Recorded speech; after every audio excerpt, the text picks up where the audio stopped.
Dianetics is a tool for hypnosis. Okay? Now, Dianetics was created in 1950. Motherfucking Ron L. Hubbard got the Dianetics techniques from Aleister Crowley. Now, these niggas is talking about how e-meter machine, okay? Now, before there was an e-meter, the Dianetics process was done through whatchamacallit, actual interaction between human and human via hypnosis. And they was going into people's motherfucking minds and subconscious memories and getting deep stored events and then using them to blackmail motherfuckers. Now, what they did was they created a machine that can perform this process on a higher level than a human. And then what they do is they record your deepest, darkest secrets, okay? And then they use them to blackmail your ass. And not only that, these motherfuckers is devil worshiping Freemasons. Ron L. Hubbard was a Freemason. And so let me give y'all the motherfucking cards on the table. These niggas is trying to present to you this shit like it's like they trying to present to you an evil deed in an angelic light. And this is what I mean by that. These niggas talking about some, oh, it can heal you. Let these people go in your mind. Nigga, you can heal you. You can heal you. You don't need these niggas. Let me tell you something. I ain't gonna say no crimes on here, but nigga, I was living that life. And you know what healed me? Developing a love for my people. I didn't need no motherfucking Scientologist to convince me to stop selling drugs. All I needed was a little knowledge itself and some love for my people, and I did that on my own, motherfucker. And so let me tell you something why this is important. Not only don't you need them to heal you, you don't need them in your business. Because if you let these people in your mind, what if you shot a motherfucker?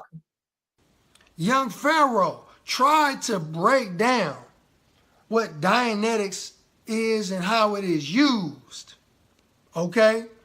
Now, I'm going to read to you the definition of it, then I'm going to explain how it is used. Okay? So when you look at my screen, I'm going to read the definition. The definition says, Dianetics, Greek meaning through and nous meaning mind, is a set of ideas and practice regarding the metaphysical relationship between the mind and body created by science fiction writer L. Ron Hubbard. Dianetics is practiced by followers of Scientology and the Nation of Islam as of 2010, an independent Dianetics group. An independent Dianetics group. So, but you trying to bunch us up with Scientology.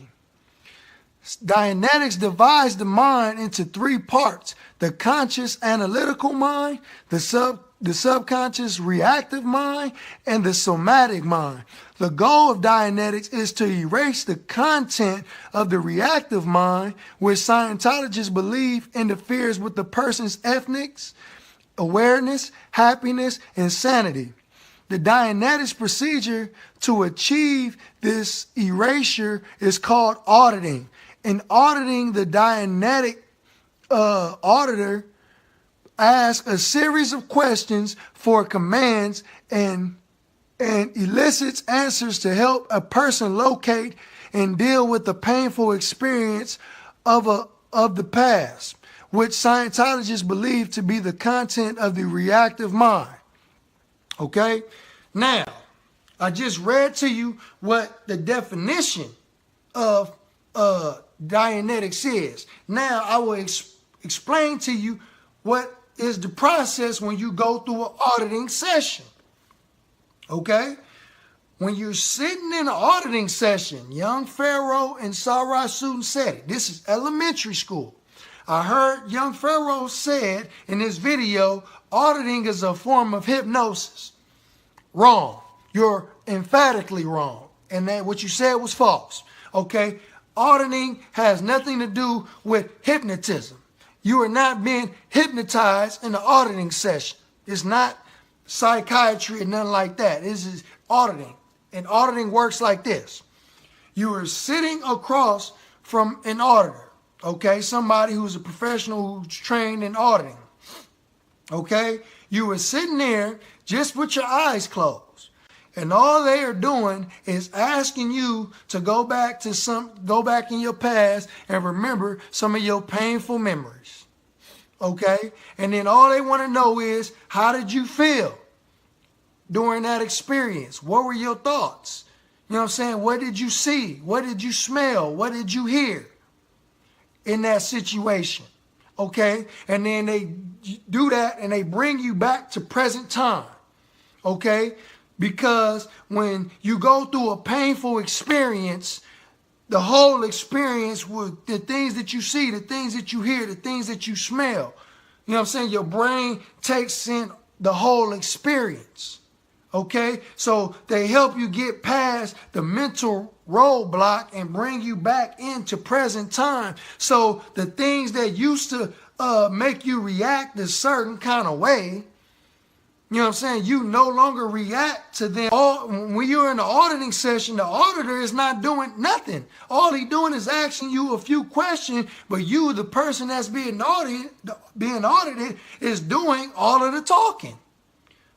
You're doing all of the talking, not the auditor. You know what I'm saying?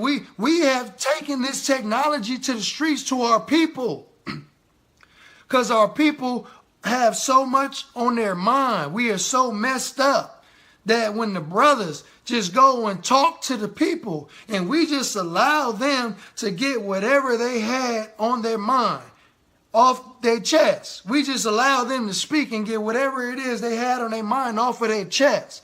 And after they talk to us and say what they need to say, they feel way better. They leave the confrontation, because that's all they're doing is confronting themselves. After they leave that experience, our people feel way better. The manner that you normally do, and that's why they call it the reactive mind, because something stimulates your brain. Something in the past that happened stimulates your brain to make you react to a certain situation that you wouldn't normally react to. Okay? For instance, if somebody beat you up and take your lunch money, somebody that was a black man that was bigger than you beat you up and take your lunch money. So every time you see a big black dude, you think he's about to come and bully you. So you react to him as if you reacted to the dude 20, 30 years ago who beat you up and jacked you for your lunch money. So it teaches you and allows you not to react to this individual because that person may not be there to harm you. That's what auditing is for. Okay? And I bear witness that it works because I've been audited. And y'all claim that he received $3 million from the church and he's getting 10% for this and 15% for that. Well, let me show you how we deal with that. The Nation of Islam and Islam in general, the Holy Quran deals with contracts. If the Muslims engage in any type of business endeavor, especially dealing with money, the Quran teaches us and encourages us to deal with contracts. So you all made an accusation of the minister, and the minister have vehemently denied that he received anything from the church. Okay? Then show and prove to the people that you have a contract or you have paperwork or receipts proving that the Honorable Minister Louis Farrakhan is receiving money from the Church of Scientology. The burden of proof is not on us. The burden of proof is on you who made the claim. So show us contracts, receipts, and paperwork. Since the Muslims are only encouraged to deal with contracts, show us the contract. Otherwise, shut